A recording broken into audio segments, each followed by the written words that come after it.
আসসালামু আলাইকুম। আজকের এই ভিডিওটা এইচএসসি 25 ব্যাচের জন্য। গত 6 মাস ধরে তোমরা যেটা দেখতেছো, তোমরা অনেক এক্সপেরিমেন্টের শিকার, তোমাদের সাথে অনেক অন্যায় হয়েছে। এই নিয়ে আমি কান্দাকাটি করছি, অনলাইনের প্রত্যেকটা টিচার কান্দাকাটি করতেছে। এবং গতদিন ঘোষণা দেওয়ার পরে যখন দেখা গেল যে এইচএসসি 25 ব্যাচের অ্যাডমিশন এক্সামও আগে আসবে, মানুষজনের কান্দাকাটির পরিমাণ অনেক বাড়ে গেছে। সো এতদিন তোমাদেরকে অনেক সান্ত্বনা দিছি, এখন সান্ত্বনা না, এখন ফাইট ব্যাকের টাইম। আজকের এই ভিডিওতে একটা জিনিস তুমি আমাকে প্রমিস করবা, সেটা হলো আমি যা বলবো তা তুমি A to Z মানে চলবা। 1 2 নাম্বার কথা হলো, এই ভিডিওর প্রথম যে বার্তাটা শুরুতে দিতে চাই, স্টপ ক্রাইং, স্টার্ট একসেপ্টিং। অর্থাৎ আমরা এখন চাইলে প্রতিদিন কাঁদতে পারি যে আল্লাহ আমার ব্যাচের সাথে অন্যায় হলো, আল্লাহ আমার সাথে অন্যায় হচ্ছে, এই শিক্ষা ব্যবস্থা এমন কেন, এই সরকার এমন কেন, এই নিয়ে কান্দাকাটি করে অনেক কিছু করা পসিবল। তুমি চাইলে পড়াশোনাও ছাড়ে দিতে পারো, বাট ট্রাস্ট মি, যারা চান্স পাওয়ার তারা পাবে, যারা ভালো করার তারা ভালো করবে। সো অ্যাট দিস পয়েন্ট কান্দাকাটি করে কী লাভ হচ্ছে? কোনো লাভ হচ্ছে না। So now we fight back. আমরা এখন ডিসাইড করলাম আজকে থেকে এক ফোঁটা কমপ্লেন করব না, যেটা আছে ভাগ্যে, যেটা হইছে। এখন তুমি ফেসবুকে 2টা স্ট্যাটাস দিলে, 2টা মিম বানাইলে, 2টা কমেন্ট করলে এই ডিসিশন চেঞ্জ হবে না। সো আমাদেরকে এটা অ্যাকসেপ্ট করতে হবে যে আমাদের এক্সাম 2 মাস আগে হবে, অর্থাৎ আগামী নভেম্বর ডিসেম্বরের মধ্যেই আমাদের পুরো অ্যাডমিশন সিজনটা শেষ হয়ে যাচ্ছে, অর্থাৎ জানুয়ারি থেকে আমরা একটা ফেজ স্টার্ট দিতে পারবো। সো আমি বলবো স্টার্ট অ্যাকসেপ্টিং। মনে রাখতে হবে যে এই মোমেন্টে আমাদের হাতে কি আছে, এই মোমেন্টে আমাদের হাতে আছে যে আমি এই মোমেন্টে শুধুমাত্র পড়াশোনা করতে পারি, নট ফেসবুকে স্ট্যাটাস দেওয়া, নট কান্দাকাটি করা।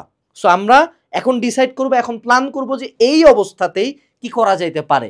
উদাহরণস্বরূপ ধরে নাও তোমার বাসায় আগুন লাগছে, এখন তুমি কল দিয়ে গালি দিতে পারো ইলেকট্রিসিটির লোককে যে এ ভাই তোর কারেন্টের লাইনের জন্য ভাই আমার বাড়িতে আগুন ধরে গেল, কি ধরনের জঘন্য বিল্ডিং এর স্ট্রাকচার, এত বাজে মালিক, বাড়িতে কোনো ফায়ার এক্সটিংগুইশার রাখে নাই। কানতে পারো তুমি, বাট এ থেকে কোনো কিছু, আগুন কি বন্ধ হয়ে যাবে? না, আগুন ফাইট করতে হবে, পানি ঢালতে হবে, দৌড়ায় বের হইতে হবে, নিজেকে আগে বাঁচতে হবে। So at this point we decide to stop crying. এটা হলো পয়েন্ট নাম্বার 1। এটা যদি অ্যাকসেপ্ট করে অনেক কিছু ইজি হয়ে যাবে। ওকে, সবসময় নিজেকে ভিকটিম ভাবিও না, এবার একজন ভিক্টর হও, এবার একজন ওয়ারিয়র হও, চ্যাম্পিয়ন হও, এবার ফাইট দাও। 2 নাম্বার পয়েন্ট আসো।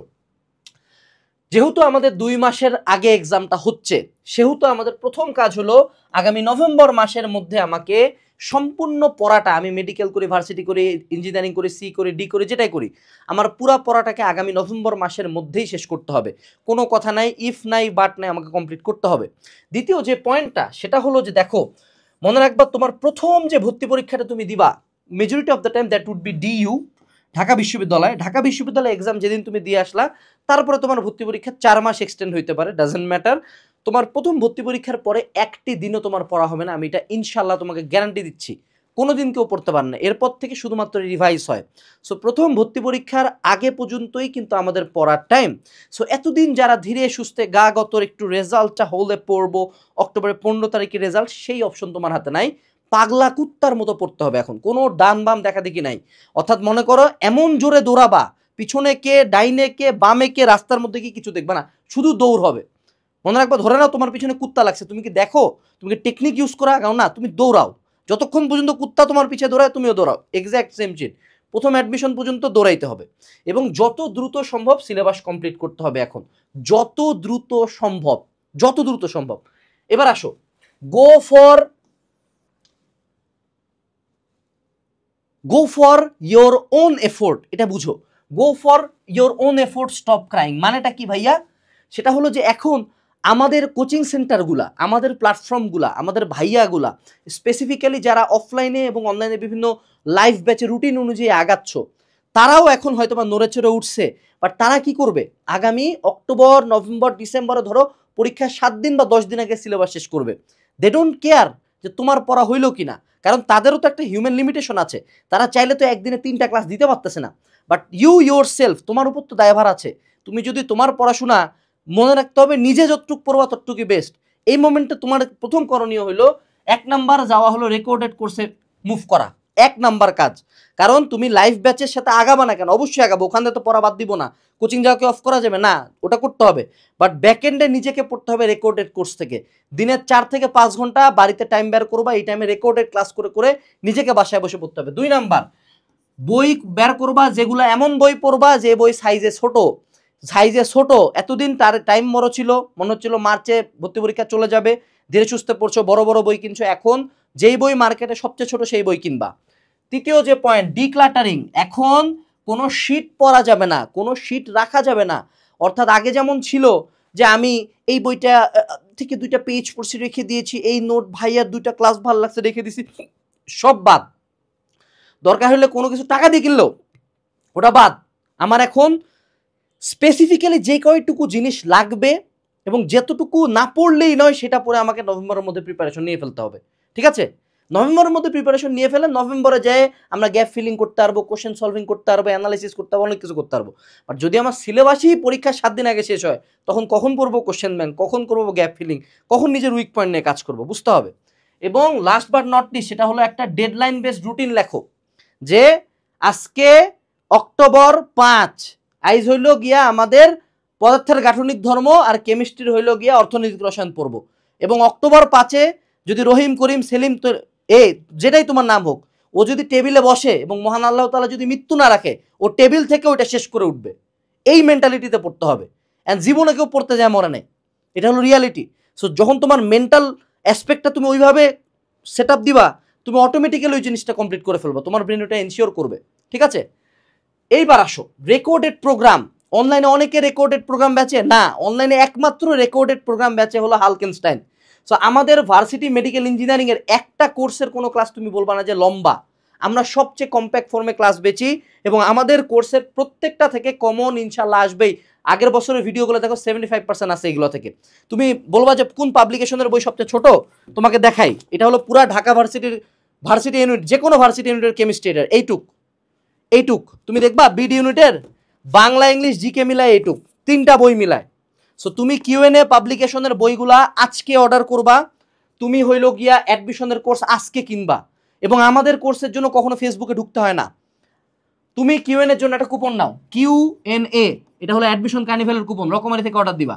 ঠিক আছে, আর অ্যাডমিশনের কোর্সের জন্য AD20, এই 2টা কুপন দিয়ে কোর্স কিনে ফেলো এবং আজকে ক্লাসগুলা দেখে এই ক্লাস আজকে ওই ক্লাস আজকে এরকম করে একটা ডেডলাইন বেস রুটিন বানাবা এই ভিডিও শেষ করার পরপরই। ঠিক আছে, এরপরে আসো, সেটা হলো স্টার্ট অ্যানালাইজিং। দেখো এখন আমরা কিন্তু সব পড়তে পারবো না, আমাদের সব পড়ার সময়ও নাই, আবার জিরো থেকে কোনো চ্যাপ্টার শেষ করার সময় নেই। যারা ফুল সিলেবাসের চ্যাপ্টার পড়তে যাচ্ছ, জিরো থেকে পড়তে পারবে না, একাডেমিক ক্লাস করার সময় নেই। তো এখন কি করব, আমরা এখন অ্যানালাইজ করব। অ্যানালাইজ কেমনে করে, বিগত বছরের কোশ্চেন ব্যাংক দেখে এই ক্লাসগুলো প্রত্যেকটা অ্যানালাইসিস করে ইম্পর্টেন্ট টপিকগুলো ক্লাসে কিন্তু বলে। তোমার টার্গেট হলো যে কোনো একটা কোশ্চেন ব্যাংক, যেমন কিউএনএর বইতে সুবিধা কি, প্রিভিয়াস ইয়ারের কোশ্চেনের টাইপ ওয়াইজ দেওয়া, শুধু প্রিভিয়াস ইয়ারের কোশ্চেন দেওয়া আছে আর ওটার সাথে রিলেটেড থিওরি। সো তোমাকে ওই টপিকগুলো জানতে হবে যে ভাইয়া আমার সেটা সে গাঠনিক ধর্ম, পদার্থের গাঠনিক ধর্মের মধ্যে কোনটা সবচেয়ে ইম্পর্টেন্ট, ইয়ংয়েরটাও ইম্পর্টেন্ট নাকি পয়সন ইম্পর্টেন্ট নাকি কৈশিকতা ইম্পর্টেন্ট নাকি আমার সান্দ্রবল ইম্পর্টেন্ট নাকি আমার হলো এই পৃষ্ঠটান ইম্পর্টেন্ট, কোনটা ইম্পর্টেন্ট, কোনটা ইঞ্জিনিয়ারিংয়ের জন্য, কোনটা মেডিকেলের জন্য, কোনটা ভার্সিটির জন্য, এগুলো বের করতে হবে। এবং ইম্পর্টেন্ট শুধুমাত্র টপিক না, it can be important topics, important lines, important maths. You have to find out and you have to analyse previous year questions.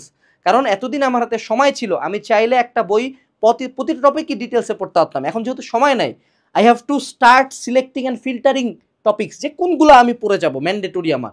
এরপরে যদি আমরা সময় পাই উই ক্যান এক্সপ্লোর। ঠিক আছে, অর্থাৎ এখন কঠিন জিনিসপাতি, বড় বড় জিনিসপাতি, এগুলো এখন করার সময় নেই বাবা, সময়ই নেই। এরপরে আসি, সেটা হলো কন্টিনিউ এভরিথিং এলস। অর্থাৎ তুমি ধরো অফলাইনে কোচিং করতেছো উদ্ভাসে, অথবা তুমি ধরো সানরাইজে এক্সাম দিতেছো, ডাজেন্ট ম্যাটার, যেটাই তুমি এক্সাম দিতেছো বা করতেছো সেটার ক্ষেত্রে তোমাকে ওটা চালাই যেতে হবে। ঠিক আছে, এর মানে এই না যে আমি বাকি সব অফ করে দিয়ে বাসার মধ্যে ঢুকে রেকর্ড আনাস ভ্যারিয়েজ কোর্সের ক্লাস আর কিউএনএ বলছি, বাকিটা চলতে থাকবে। অর্থাৎ আমরা দুইটা একসাথে চালাবো, রেকর্ডের আমার নিজে নিজে দ্রুত আগাবো আর অফলাইনে যে স্লো আগাচ্ছে ওটার সাথে পেস ধরে রাখবো। তাহলে ভাইয়া দুইটা কেমনে হবে, সিম্পল অ্যান্সার ভাইয়া ডবল পড়তে হবে। বাংলা কথা বলি, তোমাদের মেজরিটি প্রবলেমের সলিউশন একটাই, বেশি পড়তে হবে। আচ্ছা, এরপরে আসো, সেটা হলো আমাদেরকে সিম্পলি আমি দুইটা রুল শিখিয়ে দিই। এটা হলো ফর দ্য উইক স্টুডেন্টস, যারা চান্স পাইতে চাও বা আগে ফাঁকি দিয়ে আসছো, তোমাদেরকে দুইটা রুল শিখিয়ে দিই। রুল নাম্বার 1, 2বার সিলেবাস শেষ করার টার্গেট রাখো। রুল নাম্বার 1, তুমি ভার্সিটি করো, মেডিকেল করো, ইঞ্জিনিয়ারিং করো, 2বার কেমনে করবা, অক্টোবরে। যেমন তুমি আমাদের রেকর্ডেড কোর্সের ক্লাস 2x স্পিড দিয়ে করতে পারো, করো না ভাই? তোমার এখানে 40টা 45টা ক্লাস আছে, দিনে যদি তুমি 2টা করে ক্লাস করো 20 দিন লাগে, 2বার ক্লাস করো 40 দিনে হয়ে গেল। আমাদের একটা বইয়ে ম্যাক্সিমাম কি যে কোনো অ্যানালিসিস বইতে 300 থেকে 350 পেজ থাকে। তো দিনে যদি তুমি 10 পেজ করে পড়ো 30 দিন লাগে, 2বার পড়ার জন্য 2 মাসে হয়ে গেল। সো 2 বার সিলেবাস ইনশাল্লাহ কমপ্লিট করা পসিবল। এরপরে আরেকটা হলো 10K রুল। তোমরা এখন যারা যেখানে আছো, ইঞ্জিনিয়ারিং এর ক্ষেত্রে ইঞ্জিনিয়ারিং এর কোশ্চেন ব্যাংকগুলা, ফার্স্টের কোশ্চেন ব্যাংকটা, মেডিকেলের ক্ষেত্রে মেডিকেলের কোশ্চেন ব্যাংক, ভার্সিটি ইউনিটের ক্ষেত্রে এটা বেশি প্রযোজ্য। তুমি ঢাবি, জাবি, রাবি, চবি যে কোনো একটা কোশ্চেন ব্যাংক মার্কেটে পারো। তুমি যদি মোটামুটি 10,000-এর মতো কোশ্চেন সলভ করতে পারো স্পেসিফিক্যালি ফর এ ইউনিট, আমি তোমাকে গ্যারান্টি দিচ্ছি ভর্তি পরীক্ষার নতুন কোনো কোশ্চেন নাই, এক্সিস্টই করে না, তুমি চান্স পাবাই। এটা যদি কেউ আমার সাথে কেউ ডিফার করে, আমি তাকে ম্যাথমেটিক্যালি প্রুফ করে দেখাবো যে 10,000 কোশ্চেন পড়লে কেমনে যে কোনো ভর্তি পরীক্ষার 80 to 90% কোশ্চেন সেম হয়ে যায়। কারণ টিচাররা 10% কোশ্চেন নতুন ক্রিয়েট করে। আমি বলছি না যে হুবহু তুলে দিবে। এখন বাবা তুই বিপরীত ম্যাট্রিক্স ABCD পারিস, আমি কি যদি EFGH দেই উপাদানগুলো চেঞ্জ করে পারবি না? পারবি তো, same sheet, same topic, same type আসবে। এরপরে আসো, এখন থেকে যেটা বুঝতে হবে বাবা, তোমাদের কিন্তু এইচএসসিতে তোমরা এখনো রেজাল্টও দেয় নাই, কিন্তু তোমাদের রেজাল্টও দেয় নাই, এইচএসসি রেজাল্টে কিন্তু একদম ভয়াবহ ভরাডুবি হবে, লিখে রাখো। এবং রেজাল্ট দিয়ে যে কান্দাকাটি করবা, তারপরে ধীরে ধীরে রিকভার করবো, ওই সময়ও নাই। মানে বিষয়টা এরকম, পরশু একটা ফাট করে থাপড় দিছে, উঠে কথা বলতে গেছো, এবার লাঠি দিয়ে মারা শুরু করছে, ওই অবস্থায় উঠে দাঁড়াইতে হবে। সো এইচএসসি রেজাল্ট যেহেতু ভরাডুবি হচ্ছে, মেজরিটি মানুষজন ইঞ্জিনিয়ারিং ভার্সিটি এগুলো করতেই পারবা না। তো সেক্ষেত্রে বাবারা তোমাকে প্ল্যান বি রাখতে হবে। মেজরিটি অফ দ্য কেসে প্ল্যান বি হলো ভার্সিটি ইউনিট। প্রত্যেকে ভার্সিটি ইউনিটের কোর্স কিনে ফেলো। আর যারা আমাদের ইঞ্জিনিয়ারিং মেডিকেলে আছো, তোমাদেরকে আমরা ফ্রি মাইগ্রেশন দিব, সমস্যা নাই, হ্যাঁ। কিন্তু সবাই ভার্সিটি ইউনিট রাখিও। প্ল্যান সিও লাগবে যে না, যদি ঢাবি না হয় তাহলে কি করব, যদি জিএসটিতে যাইতে হয় সেটাও চিন্তা করতে হবে, রাবি, জাবি, চবি সবগুলোতে এক্সাম দিতে হবে। কারণ রেজাল্ট যেহেতু ধসে যাবে, আমাদের যেটা প্রাইম টার্গেট সেটা মিস হওয়ার চান্সেস প্রায় 100, এটা বুঝতে হবে কিন্তু, ঠিক আছে। এরপরে আসো, সেটা হলো স্টার্ট মেন্টাল ট্রেনিং। মানে কি, সিম্পলি 2টা পার্ট নিয়ে কাজ করতে বলতেছি। এক হলো কনফিডেন্স, নিজের মধ্যে কনফিডেন্স বিল্ড আপ করতে হবে। কারণ কি বাবা, সেটা হলো যখন তুমি নিজেকে উইক দেখাও, তুমি যখন ভিকটিম মেন্টালিটি থাকো যে আল্লাহ আমার ব্যাচের সাথে এত অন্যায়, আমি কি করব, এটা তোমার ব্রেনকে আরো উইক করে দেয়। তুমি যদি ভালো স্টুডেন্ট হও, অর্থাৎ যেই পড়া দিলে চান্স হয়ে যায়, ওই পড়া থাকা সত্ত্বেও তুমি যেহেতু ব্রেনকে বুঝাইছো তুমি দুর্বল, তুমি অটোমেটিক্যালি পরীক্ষা দিবা খারাপ, ভিকটিম যেহেতু তুমি নিজেকে বুঝাইছো। আর তুমি যদি বলো আরে বেটা তুই কাল এক্সাম নে, চান্স পাবো, নে তুই কাল সকালে দিবি না এক্সাম, নে দেখি চান্স পাই কিনা। এবং যারা চান্স পাওয়ার ওরা পাবে কিন্তু ইনশাল্লাহ। সো মাথার মধ্যে এই কনফিডেন্সটা যে উপরে আল্লাহ আছে, নিচে আমি আছি, আমার পরিশ্রম দিয়ে আমি চান্স পাবো, কনফিডেন্স রাখতে হবে। চান্স যদি একজন পায় ওইটা আমি পাবো, এই বিলিফটা তোমার সাবকনশিয়াস মাইন্ডকে তুমি যা বিলিভ করাবা, ও পরীক্ষার খাতে সেম টাইপের আউটপুট দিবে, তুমি এফোর্টও দিবা সেম টাইপের। That's why you need confidence, okay. এরপরে আসো, সেটা হলো ভিজুয়ালাইজেশন। এটা আমি আগে প্রমোট করতাম না, এখন আমরা সোহাগ ভাইয়ের প্রোগ্রামে থাকে, অন্যরকম উদ্যোক্তা প্রোগ্রাম থেকে এটা খুব বেশি উনি ফোকাস করে। সেটা হলো নিজেকে ভিজুয়ালাইজ করতে হবে যে আমি মেডিকেলের এপ্রন পরে ঢাকা মেডিকেলে যাচ্ছি, আমি বুয়েটের ইসি ভবনে ক্লাস করতেছি, আমি যেটাই তোমার ড্রিম ইউনিভার্সিটি, যে ঢাকা ভার্সিটির কার্জন হলের সামনে বসে একটা ছবি তুলতেছি, ইট ক্যান বি এনিথিং। এই সিম্পল জিনিসটা ব্রেনে ভিজুয়ালাইজ করবা। এই জিনিসগুলো যদি তুমি করা শুরু করো, তুমি মেন্টালি স্ট্রং হবা। আরেকটা হলো যে নেভার গিভিং আপ।